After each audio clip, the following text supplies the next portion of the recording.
Yeah, but first, let me get a read in. Yeah. All right, before we bring in Leroy, I just want to let you know as the weather gets colder, the NFL offers stay hot on FanDuel. Right now, new customers get $150 in bonus bets with any winning $5 money line bet. That's $150 for if your team wins. So if you've been thinking about joining FanDuel, there's no better time to get in on the action. The app is so easy to use. There's a wide range of betting options, including spreads, player props, over-unders, and more. So visit FanDuel.com/UCSS and kick off the NFL season. FanDuel, official partner of the NFL. With that, we welcome in our friend Leroy Hoard. Leroy, man, I gotta touch down on your finances real quick. You know I like hearing I like hearing NFL stories. We were just talking about Tyvis's pension from the league. I was thinking, let me tell y'all a story. So the year I went to the Pro Bowl, right? One of my first touchdowns at Cleveland Stadium, it was hype. I bulldozed like 4 dudes, broke 3 tackles, spin, turn, twist, touchdown. I threw the ball in the stands. Oh, they found right? you. But we won. So the old line came in there and said, you better throw that thing in the stands again. Right? So every time I scored, I threw the ball in the stands. Now, hold up. So the first fine was $1,500. Okay. Now, that ain't bad. Then $2,500. It usually does. Oh, progressive. Then $7,500. Then $10,000. Then $15,000. Right? Now, the cool thing about that was, first of all, I wasn't making no money. Right? People don't understand. My first year in the NFL, I was the 45th pick. That's crazy. I was the first pick in the draft, and the 45th pick in the draft, and I made $100,000. Wow. For the whole year. Right. So but the guys on offense said, you better throw the ball in the stands, we winning. But every week, they asked me how much the fine was, and they put the money on my desk. Hey, straight cash on me. Hey, I like that. Hey, I got the write-off and I got the money. You know what I'm saying? So, but then, I'm trying to think. The police would get me for the socks all the time, right? Why would you do? You know what I did? No, because here's the problem. I had to wear the big socks, right? And the big socks, if you pull them up, they go all the way up to your thigh. Yeah. And so I would kind of push them down and roll them up, right? But all of the stripes wasn't showing when we had them stupid stripes. Oh, yeah. And they would try to get me. So I sent a pair of them socks to the NFL. You put these socks on and tell me if some stripes going to show. And they gave me some of my money back. My rookie year, the only time I played in the Superdome, I had never played in the Superdome, right? I had Pookie, Uncle Junebug, all my friends, right? You know what my check said at the end of the week? To be continued on next check. They garnished your joint, Leroy. Guess what? Them tickets was there. No, that's for the tickets. Yeah, the tickets. Yeah, for the They come tickets. right out the So check. guess what I said?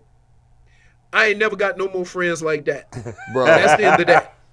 You know, Leroy, y'all didn't have direct deposit back then. So did you literally have to go take Deposit this check and be like, give me my money? Yep, you go get the check, and sometimes I just put it in my little backpack, and I have like 3-4 checks, and I go deposit them at the same time. Damn. Because I wasn't you ain't spending money.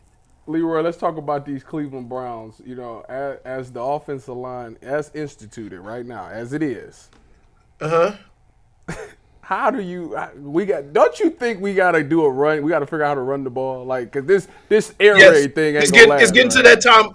Look, Tyvis, you know what time it is. I sent out a tweet. I saw the wind blowing sideways. It was rainy. It's that time of year in Cleveland. You know what that means. Run the damn ball, right? Now, cool to Kevin Stefanski, Smoking who music. still came up with a game plan without being able to run the ball. For whatever reason. Sometimes I just can't figure out why they can or can't run the ball, right? Are they really making a commitment to it, or are they running just to run, right? I don't know. I know you got a lot of guys on that offensive line that have been moved around, in and out, guys getting hurt during the game. So it's tough. It's really tough. That being said, right, it's always easier for an offensive lineman to run the ball than it is to pass protect. Yet they seem to be doing it the other way. Yeah. They're getting. Well, So wait a second. I can't explain it. But Leroy, not every offensive lineman's going to be better at run blocking than pass blocking.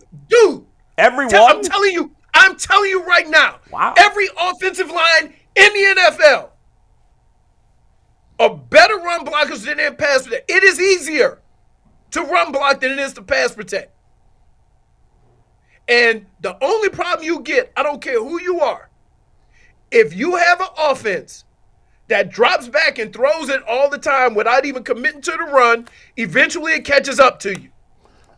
That's a fact. Let me ask you this along those same lines. When I was watching it, what do you do when, I can understand it on the run game where they may bring more guys than you got. What happens if you're just physically getting pushed in the backfield? If you're physically getting dominated, what can you run to continue to run the football? Because I'm seeing the center and the guard getting. I'm like, you can't have that. Yeah. The tackles getting beat. So what are some things that they're going to have to do if physically they just can't get it done up front? You do a lot of pin and pull. You do a lot of trapping. You do a lot of trapping. If you're getting bulldozed, you got to hit them from the side. You do a little team up to the second level. You got to find ways. You got to find ways to do it. But think about it, okay? If that's happening in the run, you know what that looks like in the pass game? Yeah, when the offense is actually on their heels. Yeah, but they have better players in the pass game, right? Jerome Ford's he seems to run with no. I mean, there's like no vision there. He's missing holes. That's the other thing that, when we think about running back talent, we always look at speed, we always look at power, we always look at all these attributes to the person, but we never talk about their eyes, their ability to see and anticipate a hole, right? Sometimes a slower running back can be more productive because of his vision. Yeah.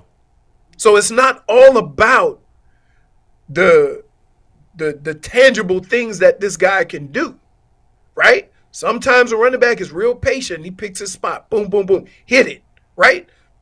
Sometimes he can use his speed. Sometimes he's quick through the hole. There's a lot of different ways that makes a running game work. And I don't want to just put it on the offensive line, but here's rule number one in running the football. Tyvis, they talk about this on defense. If you are stalemated on defense or you getting pushed down, the offense is winning. Mm-hmm. They will always talk about we are getting no penetration. They'll show that all 22 from the side. The line of scrimmage. And they'll say, look at where the line of scrimmage is. Mm-hmm. Right? They do it both offensively and defensively. So if you want to know why the offense isn't running the ball, some of that is Jerome Ford. Maybe his vision isn't as good, and he's getting impatient. A lot of fast running backs get impatient. They're not patient, picking their spots. It really looks cool, though, when they are patient because that explosion looks great. You wait, you hit it. It looks unbelievable when you can do that, right? You look that much faster. A lot of it has to do with them pushing into the backfield and shrinking that time that he has to read. But, yeah, they got to figure it out. They got to figure it out because guess what? These next 3 weeks, I mean, I don't need to tell y'all what Cleveland weather is like in December. Yeah. Unfortunately, they're in Houston this week, but the next 2 weeks. Houston, they'll be okay. Houston. Yeah. But Houston, the next 2 weeks, right. But let me ask you this, Leroy. To your point about having maybe you're better off with a slower back who has better vision. You know, the Ravens just because Keaton Mitchell, their young running back, got hurt, and they had Melvin Gordon on their practice squad, and they signed him to the active roster. And it made me think, I was like, wouldn't the Browns be better off right now with a guy like Melvin Gordon, a guy like Latavius Murray, that type of player who's a veteran, who doesn't have the speed they once had, but they're seeing the holes, these guys, because they've been through it all, kind of like Flacco at quarterback. Would they be better off with a guy like that right now who might be on somebody's practice squad? Not necessarily. Okay. Not necessarily. It's a hard thing to determine, and here's what. It's a hard thing to determine what a guy is seeing and what he's not, right? My coach I remember when I was in Cleveland, my coach would never say to me, why didn't you go here? He would always ask me, what did you see, right? What are you looking at? Because if he can get your mind in the right frame of what you're looking at or what you're looking for, then your athletic ability can then take over, right? And so sometimes that's real hard to get young running backs not to panic, right? I think one of the things Jerome Ford, he want to use his speed. But guess what?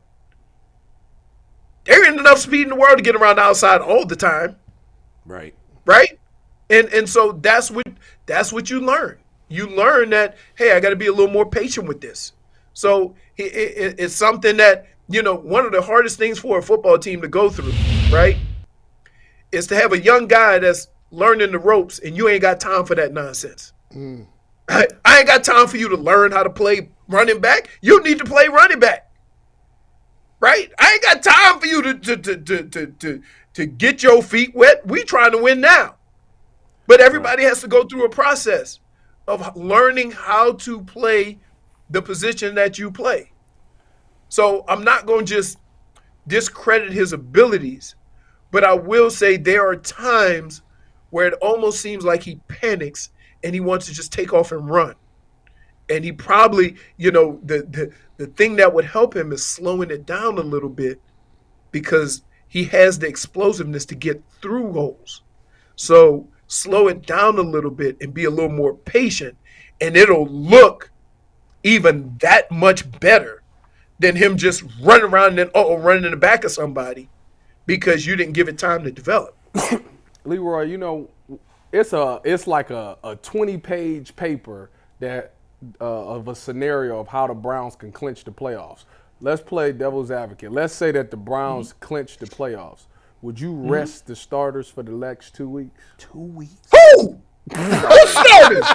Are you crazy? Wait a minute. Hold on. Oh, boy, I got this. Yeah.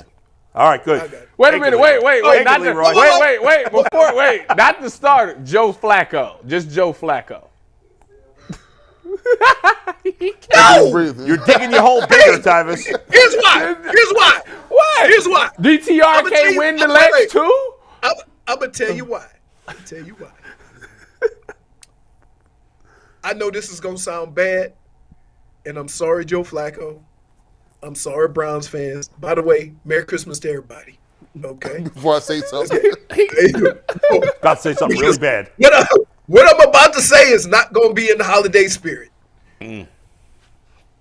But y'all tell me in that first half, you wasn't saying, here's the Flacco game. We was in the text chain. We was in the text chain going back and forth.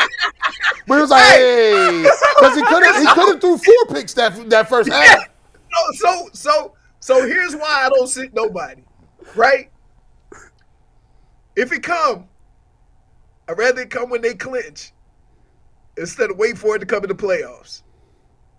Because, sometimes when things are too good to be true, like this team, let me tell you, this team as a whole, they have won games in the last few years they have no business winning. At all. In the last few years, we would come in there and talk about these games going, they let another one slip away, and now they winning all those games. Yeah. So, nobody get a damn break. Leroy. You need to figure out this offensive line. Flacco, listen, He only played 3 games. He been sitting at home playing with his baby. Right, he threw the ball 44 times a game. He 30, almost 39. Hey. He can't keep doing this. You know what gunslingers like to do? Sling the pill, baby. All right. He is in his element. He is in his element. Sometimes he throw it hard just to say he still got it, and no damn way in the world he should have been throwing it where he threw it. Right? That's crazy, Leroy. When you look at I was just about to ask you, in terms of like the big picture. Right. Does Joe Flacco, in the big picture, because he is one of them dudes that can throw you 2, but he'll throw 3 for you. He'll throw the other team 2, but he'll come back and be delusional and say, no, I got it. In the scheme of things, with the playoff teams involved, are the Browns literally this year a legitimate contender? Like legitimate AFC Championship, Super Bowl. Like, here's why. It ain't got nothing to do with Flacco. It ain't got nothing to do with that offense. Dude, that defense is playing on a different level. yeah. A different level. And so from that standpoint, the more confidence they get, right, it seems like that confidence spreads amongst the whole field. And you got Joe Flacco is a cool dude, right? That dude don't flinch. He throw 3 picks and he just shrug his shoulders and say, all right, let's go. And I think that is a energy in itself where guys look at him and say, look how calm he is and he messing up. Yeah. We can get this, right? It's something to be said about that. So the way that defense is playing and how cool Joe Flacco has handled it. I mean, look, he ain't never been a guy that I've known to run, but he is just elusive enough where he could throw the football. It's amazing. So the hell with all them numbers, right? We watching these games. Yeah. And them numbers don't do the job that Joe Flacco's doing justice. That's a good point. Right? We watching these games and watching the throws that he's making when he need to make them. And them numbers don't mean squat. And here's the other thing. Who else you got? That's why Tyvis asked, do you sit him? The worst enemy is Well, you can't. Plus, you don't sit him because you could still win the division. I mean, Hey, not here's now. here's why you don't sit him. He only played 3 games and you want to give him a rest? Leroy, listen. It's not here. Wait a minute. You're not going to convince Leroy, him. no, maybe I will. Leroy, listen to this. Listen. Okay, I'm listening. After this season, it's only one person. It's 2 people on this current roster that's still going to be at quarterback next year. Deshaun Watson, DTR. Right. You need to get this man surrendered. It's not like you act like DTR was a bum the last time he was in there. He actually looked really good before he got hurt. Here's what I'm saying. Based on what I just saw, Joe Flacco will be the backup. If he want to be. We'll see. No, It depends on his price. Hey, I like check that. this out. Do you see how comfortable Kevin Stefanski is calling plays? Yes. And he ain't got to worry about RPOs?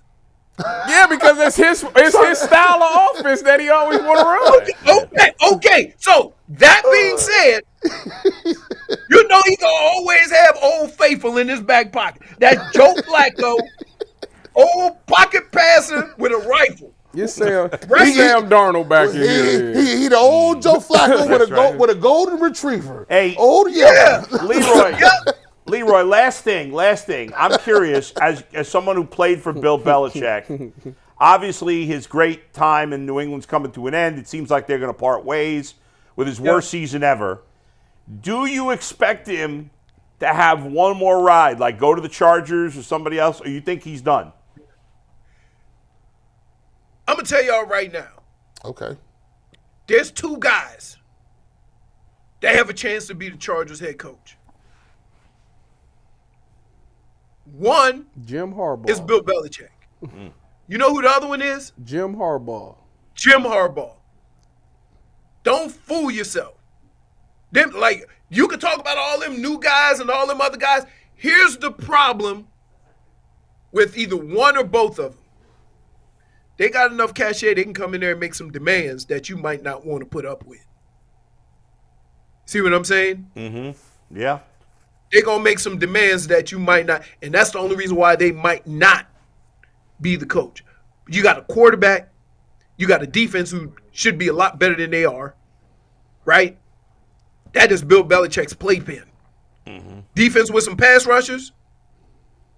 Come on. Yeah. And you got a great quarterback. And you got a quarterback. I mean, all right. I mean, a good quarterback. Good quarterback. Okay. You got a quarterback that you can win with. Yeah. Right? Definitely. Like, we don't know how good he is because of his coach. Yep. That guy, ever since he lost when was it the Raiders tried to help him get in the playoffs and they blew it? Yep. It's been downhill since then. Yeah, it certainly has. And they blew like a 4-touchdown lead in the playoffs last year. Was it to Jacksonville? Yeah, was it Jacksonville. Jacksonville? Yeah, Jacksonville. Yeah, to Jacksonville. So they look like two teams that are very similar, right? So, but here's the deal: that defense should not be that bad. No, I agree, you're right. I agree with way. that. I agree with that. No Yeah. way. I'm not even a defensive person, but I see the talent on that defense. There's no way in hell they should be that bad. Just Joey Bosa, Khalil Mack alone, they should. And Khalil Mack's leading the league in sacks. Derwin James, yeah, good player. Right. So No doubt. So yeah, that's odd to me. And look, we all knew a long time ago Staley was dead man walking, right? Because we all said, how you have that much talent on the offensive side of the ball, that much talent on the defensive side of the ball, and you getting blown out. Something ain't right. That's right. Leroy, good stuff as always, man. Happy holiday. We'll see you next week. Happy holidays. Bush, I'm still waiting on that black sweatsuit for my Christmas present. Yeah, listen, I owe him too. He was supposed to get a golf shirt too, so I ain't forgot. We ain't forgot. We got it. No. Mm-mm. You get your inventory right, brother. What we doing? It's 60 degrees. It's 60 degrees down here, and I said, you know what? That G. Bush sweatsuit would be real nice right now. That'd be real nice for my Listen, hey, listen, honey, if you're listening, get the rush order on that. The VIP wants his, hit a flex, get the rush order ready. Get that down there. Y'all have a good holiday. Hey, Tyvis. Y'all enjoy that I don't give a damn bowl. Oh, my God. You're right. That Missouri boy. Oh, man. Oh, that's a horrible joint. Wow. Hey, it is what it is. You can't say nothing. Zip it. It's one of the worst bowls I've ever seen. They Bye, Leroy. Hey, wait, hold on. I turned on the TV the other night. They had a toast bowl with a dude and a big ass piece of toast. These bowls are terrible. Man. Ain't no Christmas or New Year's. Yesterday, Sean Merriman killing Tyvis going out. Today it's Leroy. They played a bowl on They played on Thanksgiving. Everybody want to get at me. Everybody taking on Tyvis. I don't know why all the people you see on the way up are the same people you see on the way down, baby. I don't know why that's so funny. Thanks, Leroy. Oh, man. Have a good one. See you too, man. I don't know. Man. I don't know why it's so funny.